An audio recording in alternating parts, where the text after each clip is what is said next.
guys, welcome back to my channel, and in today's video we are going to be talking about how I cope with my mental health, and hopefully it will help you guys maybe understand mental health a bit more or help you cope with your own mental health.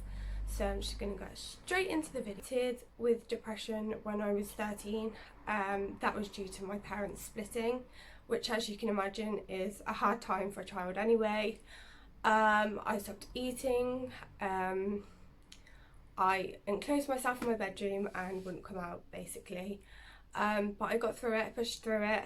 And then again, when I was 18, 19, I started to develop really bad anxiety. I wouldn't leave the house. I thought everyone was staring at me. I thought everyone was judging me.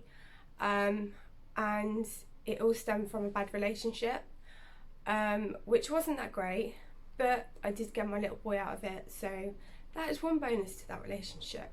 I won't be going into that today. But yeah, I then went to the doctors.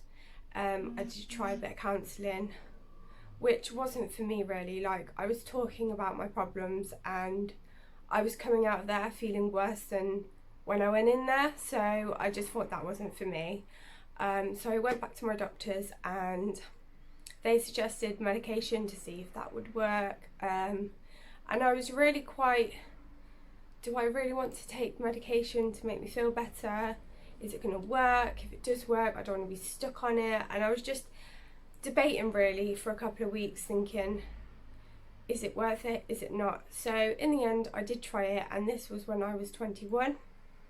I tried the medication, and it had to be changed 3 times because it wasn't really like the medication they would do, and they obviously had to get the right dose and the right tablet. But in the end, yeah, they got the right dose, they got the right tablet, and I've been on that ever since. I was on 50 milligrams of sertraline, but they have upped it to 100. One thing I will say about sertraline is it stops your emotions. You don't really cry, you just feel numb. That's the only way I can explain it. You don't express yourself the way you want to express yourself because you don't know how to, because these tablets are blocking your emotions, shall we say. So you're literally numb. That's the best way to describe it, really. But it does help, and I think the main purpose of me dealing with my anxiety and my depression is my little boy. He is my absolute rock. Like, if I didn't have my child, honestly, I don't know where I'd be right now. But I am here. I'm enjoying my life. I have a good life. I'm getting on with things that I need to get on with. I'm enjoying my life, really, and going places. Maybe we'll see where this journey leads me. But yeah, hopefully we can go places, as in we, I mean me and my child. He is with me all the time.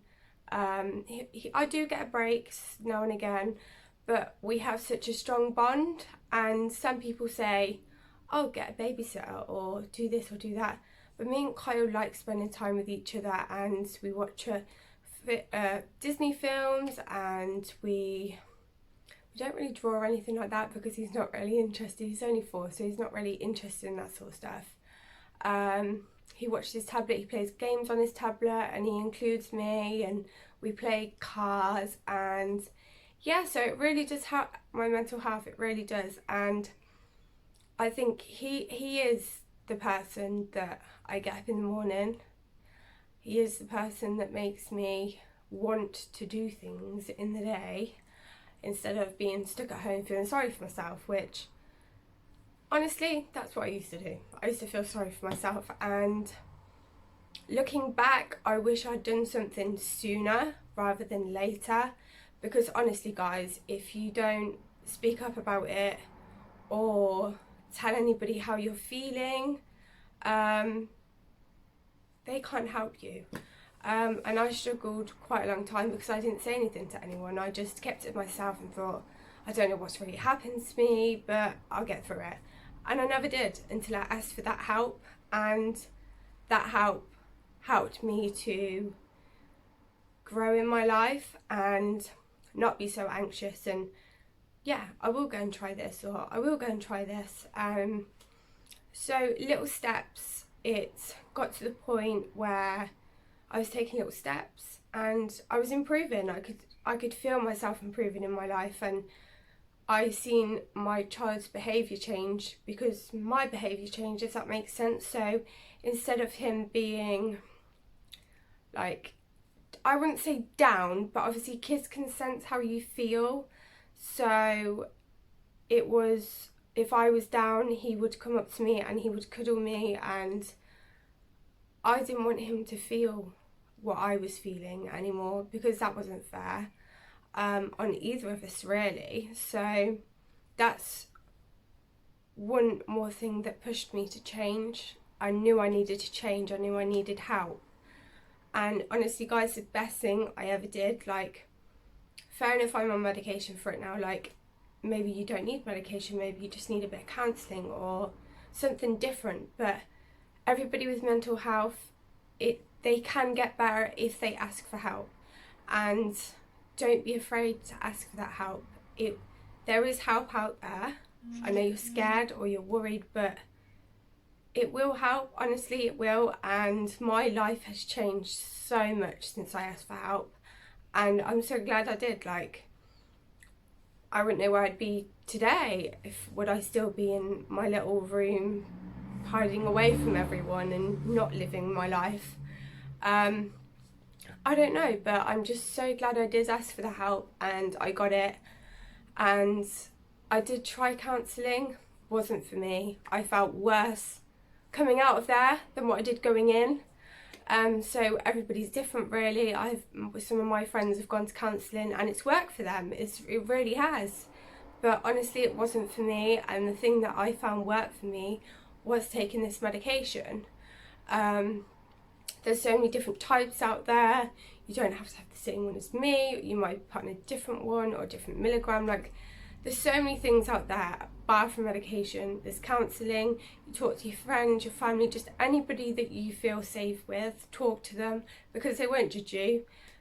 They will want to help you. They will want you to get help and make you feel better.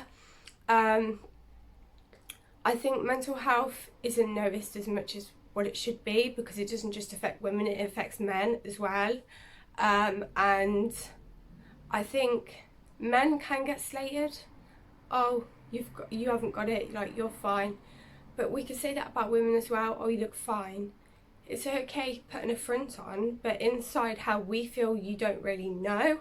And it is hard because some people judge, and it's not nice to judge people with a mental illness, because it is an illness. It is an illness and it can't be helped. It's not something that someone's attention seeking for, and I do quote to that because a lot of people, oh, they're attention seeking, oh, they just want your attention. No, it's not. They're crying out for help, and not many people do, so help them. Or if you're not willing to help them, then leave them be. Don't be nasty. It's not their fault they feel that way, or how they're reacting isn't their fault. It is an illness, and you either have it or you don't, or you can develop it, like I did. And it is hard to deal with on a daily basis, but you can get through it. Like, I improved that it does work, it does help, and medication helped me, but counselling could help you, or just even talking to a family member that you really trust.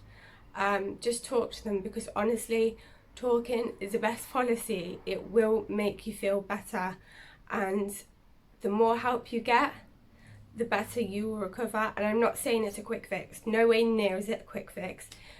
Mine took months and months and months and months, but in the end we got there. If you just keep persevering and asking for help, you'll get there, you'll do it, and you'll feel so much better for yourself for doing it.